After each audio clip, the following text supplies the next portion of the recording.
तो I hope आपने इसका पिछला पार्ट देख लिया है, और अगर नहीं तो इसका लिंक मैंने आई बटन और डिस्क्रिप्शन में मेंशन किया है, जिसे देखना ना भूलिएगा, वरना ये वीडियो आपके पल्ले नहीं पड़ेगी। इसके बाद फिर अगले सीन में एक आदमी जो जहाज के ऊपर से नजर रखता था, वो अचानक से नीचे गिरकर मारा जाता है, जिससे उसके दोस्त एरो को बहुत बुरा लगता है। जिसके बाद वहाँ दोनों कैप्टन भी आ जाते हैं, जिस पर फिर सिल्वर कहता है कि ऊपर की रस्सी कमजोर थी, मैंने एरो को बताया था, पर एरो कहता है कि जॉन ने नई रस्सी नहीं लगवाई, और हवा तेज होने के कारण जॉन ने जैसे ही जहाज घुमाने कहा, रस्सी कमजोर होने के कारण ये नीचे गिर गया। जॉन को दरअसल सिर्फ पैसे चाहिए, उसे इंसानों की जिंदगी की परवाह नहीं है। जिस पर फिर जॉन सभी से कहता है कि दुर्घटना होती रहती है, हमें इस पर ध्यान ना देकर आगे बढ़ना चाहिए। पर फिर तभी वहाँ बहुत ही धुंधला कोहरा छाने लगता है, और फिर कोहरे में उन्हें एक जहाज दिखाई देती है, जिसे देख सभी समझ जाते हैं कि ये जहाज फ्लिंट की है,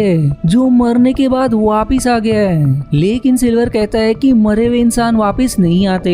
जिसके बाद वो सभी आगे बढ़ने लगते हैं। अब अगले सीन में जिम जॉन के कमरे में आकर नक्शा ढूंढने लगता है, जिसके बाद वो सिल्वर के पास आकर उसे कॉपी वाला नक्शा देता है जो जॉन ने बनाया था। जिस पर फिर सिल्वर कहता है कि असली नक्शा नहीं है, हमें इसकी जरूरत नहीं, इसे वहीं रख दो। पर तभी वहाँ एरो आकर जॉन को मारने लगता है, क्योंकि उसी के कारण उसका दोस्त मारा गया। पर सभी अंत में उसे पकड़ लेते हैं, और अब सजा के तौर पर जॉन उसे गर्म पानी में डलवा देता है ताकि उसकी मृत्यु हो जाए, और बाकी उसे कहता है कि आगे से कोई ऐसी गलती मत करना, वरना उसका भी यही असर होगा। अब अगले सीन में जिम खाने के सामान के पास सोया होता है कि तभी उसे सिल्वर की बात करने की आवाज आती है, जो जॉन की एक साथी ग्रे को भी अपनी टीम में शामिल करने की बात कर रहा था, और उसे अपनी टीम में शामिल करने के बाद वो जहाज पर हमला करके सभी को मार देंगे। जो सारी बात जिम सुन लेता है, और तुरंत जॉन के कमरे में आकर नक्शा अपने पास रख लेता है, जो उसने बाइबल में छिपा रखा था।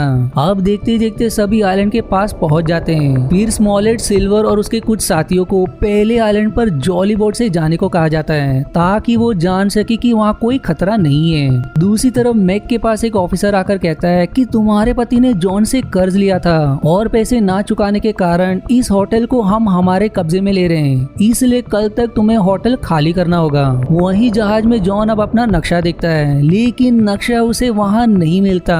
जिस पर फिर वो लिवजी पर इल्जाम लगाता है कि तुमने ही इसे चुराया होगा, और अब सिल्वर के साथी भी वहाँ आकर जॉन से नक्शा मांगते हुए लड़ने लगते हैं। वहीं इधर जब जिम आगे बढ़ रहा होता है कि तभी उसे सिल्वर की आवाज सुनाई देती है, जो एक आदमी से कहता है कि हमारी टीम में आ जाओ, पर उसके मना कर देने पर सिल्वर उसे मार देता है। जिस डर में अब जिम के हाथ से वो नक्शा गिर जाता है, और अब वो नक्शा लिए बगैर वो सिल्वर के पास जाता है। जिसके बाद वो दोनों जहाज की तरफ आ जाते हैं, पर तभी उन्हें जहाज पर से शोर सुनाई देता है। जिस पर फिर सिल्वर कहता है कि मैंने अभी हमला करने नहीं कहा था।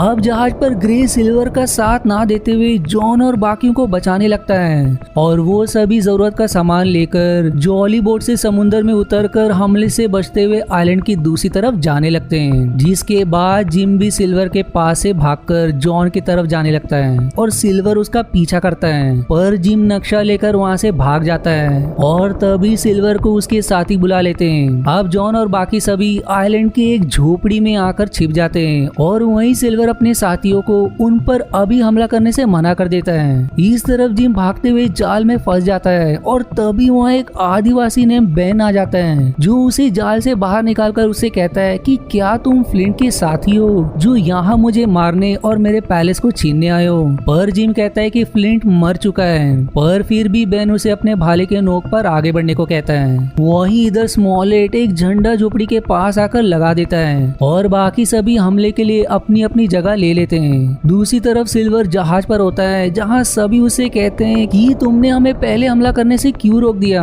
हम पहले हमला करते तो हमारे पास नक्शा होता, तुम कैप्टन बनने के लायक नहीं हो। पर सिल्वर धमकाते हुए कहता है कि मैं ही कैप्टन हूँ, और तुम्हें मेरी बात माननी पड़ेगी। अब दूसरे सीन में बेन एक बकरी को मारकर उस पर रिचुअल करता है, और अब वो जिम से कहता है कि यहाँ शैतान रहता है जो मुझे मार देगा, इसलिए मैं रिचुअल करता हूँ ताकि वो मुझसे दूर रहे। मैंने लकड़ियों और बकरियों की खाल से एक नाव भी बनाई है। पहले मैं फ्लिंट के लिए काम करता था, लेकिन जब फ्लिंट ने उसके साथ धोखा करके उसे भगा दिया, तो मैं इस आइलैंड पर कुछ लोगों के साथ आ गया ताकि खजाना ले सकूं। पर खजाना ना मिलने के कारण सभी मुझे अकेला छोड़कर चले गए और अब मैं ही यहाँ रहता हूँ। जिसके बाद फिर बेन मृत बकरी को जिम को देकर उसे जॉन के पास लाता है और अब वो कहता है कि तुम्हें उनके साथ रहना चाहिए, वहाँ तुम सुरक्षित हो। अब जिम उनकी झोपड़ी के पास आता है लेकिन सभी उसे घेर लेते हैं। जॉन कहता है कि तुम सिल्वर के साथ मिल गए हो और उसी ने तुम्हें यहाँ भेजा है और फिर ये कहकर वो उसे बंदी बना देता है। वही देखते देखते एक और दिन बीत जाता है और अगले दिन सिल्वर झोपड़ी के पास फ्लैग ऑफ ट्रूस लेकर आता है, यानी कि वो युद्ध को कुछ देर के लिए रोककर बातें करने को तैयार है। वो स्मॉलेट से कहता है कि मैं यहाँ जिम को लेने आया हूँ, यदि तुम मुझे उसे दे दो तो मैं तुम्हारे आदमियों को नहीं मारूंगा।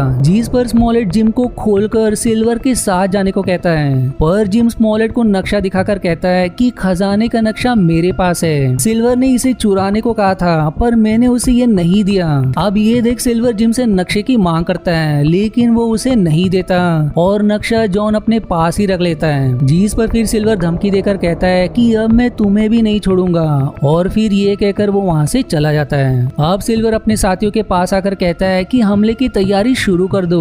वहीं अब झोपड़ी में स्मॉलेट भी अपने साथियों से कहता है कि तैयार रहो, सिल्वर कभी भी हमला कर देगा। और फिर तभी जिम के पास बेन आकर कहता है कि क्या तुम मेरी मदद करोगे घर जाने के लिए, जिस पर जिम उसे हाँ में जवाब देता है। इस पर फिर बेन कहता है कि तुम्हें मेरी किसी भी काम के लिए जरूरत पड़े तो थोड़ा चीज लेकर काले पत्थर के पास आ जाना, मैं वहीं रहूंगा। जो कहकर वो वहाँ से चला जाता है। अब वहीं सिल्वर अपने साथियों के साथ झोपड़ी के पास आकर सभी पर हमला शुरू कर देता है और जवाब में जॉन के भी साथी उसके साथियों पर हमला करते हैं, लेकिन अंत में सिल्वर स्मॉलेट को गन से शूट करके घायल कर देता है। और जब जिम तलवार से लड़ने जाता है तो वो ठीक से लड़ नहीं पाता और अंत में नीचे गिर जाता है। पर जैसे ही उस पर एक आदमी हमला करने ही वाला था कि पीछे से लिवसी आकर उसे तलवार से मार देता है और अब वो सभी से लड़ने लगता है, जिससे डरकर सिल्वर और उसके साथी वहाँ से भाग जाते हैं। दूसरी तरफ मैक को अब होटल से निकाल दिया जाता है और सारे सामान को जला देते हैं, जिसके बाद मैक वहाँ से जाने लगती है। पर उसके पास एबिल आकर कहती है कि मेरे पास कुछ पैसे हैं जिससे हम कहीं रहने की जगह ढूंढ सकते हैं, जिस पर फिर मैक कहती है कि हम लिवसी के घर रह सकते हैं। दूसरी तरफ स्मॉलेट के साथी जो भी इस हमले में मारे गए थे उन्हें श्रद्धांजलि के तौर पर दफना दिया जाता है। और अब जॉन कहता है कि हम यहाँ रुककर अगले हमले का इंतजार नहीं कर सकते,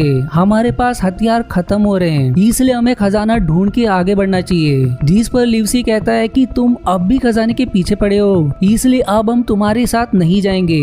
जिस पर फिर जॉन गुस्सा हो जाता है और फिर लिवसी वहाँ से स्मॉलेट के पास आकर उसे कहता है कि हमें एक सुरक्षित जगह ढूंढनी पड़ेगी। फिर जिम उसे कहता है कि तुम्हें काले पत्थर के पास बेन मिलेगा जिसके पास सुरक्षित जगह होगी, इसलिए लिवसी थोड़े चीज लेकर अकेले बेन को ढूंढने चला जाता है और जिम भी बेन की छोटी नाव लेकर समुद्र में उतर जाता है। वही दूसरी तरफ एबिल के पास ब्लैक आकर कहता है कि मैं कब से तुम्हें ढूंढ रहा था, मुझे मालूम है कि सिल्वर ने तुम्हें पैसे दिए हैं, इसलिए वो उससे पैसे छीन कर वहाँ से चला जाता है। इधर सिल्वर अपने साथियों के साथ बीच पर ही डेरा डाल लेता है। वहीं लिवसी भी बेन को ढूंढते हुए काले पत्थर के पास आ जाता है जहाँ उसे बेन मिल भी जाता है। लिवसी उससे कहता है कि मुझे यहाँ जिम ने भेजा है, इसलिए वो उसे चीज भी देता है जिसे बेन आनंद लेकर खाने लगता है। इस पर अब लिवसी कहता है कि हम यहाँ से जल्दी घर जाना चाहते हैं, पर तब तक के लिए तुम्हारे पास कोई ऐसी जगह है जहाँ हम रह सकते हैं। जिस पर फिर बेन कहता है कि मेरे पास एक पैलेस है, जिसे सुनकर लिवसी खुश हो जाता है। अब वहीं जिम छोटी नाव की मदद से जॉन की जहाज के पास आता है और होशियारी से जहाज की एंकर वाली रस्सी को काट देता है, जिससे अब जहाज समुद्र में बहना शुरू हो जाती है। अब अगले दिन जब सिल्वर और उसके साथी समुद्र में देखते हैं तो वहाँ उन्हें जहाज कहीं दिखाई नहीं देता, जिससे सभी डर जाते हैं। वहीं उनके एक साथी की मृत्यु भी हो गई थी, जिस पर सभी कहते हैं कि ये काम फ्लिंट के भूत का है, क्योंकि हम उसका खजाना लेने आए हैं, इसलिए वो हमें वापस जाने नहीं देगा। पर तभी वहाँ लिवसी फ्लैग ऑफ ट्रूस लेकर आता है, पर सभी उस पर तलवार तान देते हैं। लिवसी अब कहता है कि हमारे कैप्टन सिल्वर से बात करना चाहते हैं, इसलिए सिल्वर उसके साथ जाने के लिए राजी हो जाता है। वहीं इधर जिम को जॉन का जहाज दिखाई देता है और वो जहाज के ऊपर चढ़ जाता है, जहाँ जहाज की हालत एकदम खराब थी और कई लोग मारे भी गए थे। और वहीं उसे इजराइल भी दिखाई देता है, जिसे सिल्वर ने जहाज संभालने कहा था। जिम अब उस पर गन तान कर कहता है कि जहाँ मैं कहूँ जहाज को उसी ओर मोड़ दो, जिस बात को इजराइल को मानना ही पड़ता है। और अब वो जहाज को जहाँ स्मॉलेट और बाकी किए उस और आगे बढ़ने को कहता है, लेकिन चालाकी से इजराइल जिम को पीछे से पकड़ लेता है। पर अब जहाज के बीच से टकराने के कारण दोनों ही गिर जाते हैं और मौका देखकर जिम अपने आप को छुड़ाकर गन ले लेता है, लेकिन गन का बारूद खत्म हो गया था, इसलिए वो जहाज के ऊपर चढ़ जाता है। पर इजराइल भी उसे पकड़ने ऊपर आ जाता है, लेकिन तब तक जिम बारूद डालकर उसे शूट कर देता है, जिससे वो समुद्र में ही समा जाता है। अब जिम झोपड़ी के पास आता है जहाँ सिल्वर और उसके साथी भी थे जो जिम को पकड़ लेते हैं। सिल्वर फिश जिम से कहता है कि यदि तुम मेरा साथ दोगे तो मैं तुम्हें इतने पैसे दूंगा कि तुम तुम्हारे पिता का कर्ज चुका सकते हो। जिसके बाद सिल्वर अपने साथियों के पास आकर उन्हें नक्शा दिखाता है और फिर ट्रेजर आइलैंड का ये एपिसोड यहीं समाप्त हो जाता है। अब अगर आपको इसका अगला पार्ट देखना है तो इसका लिंक मैंने आई बटन और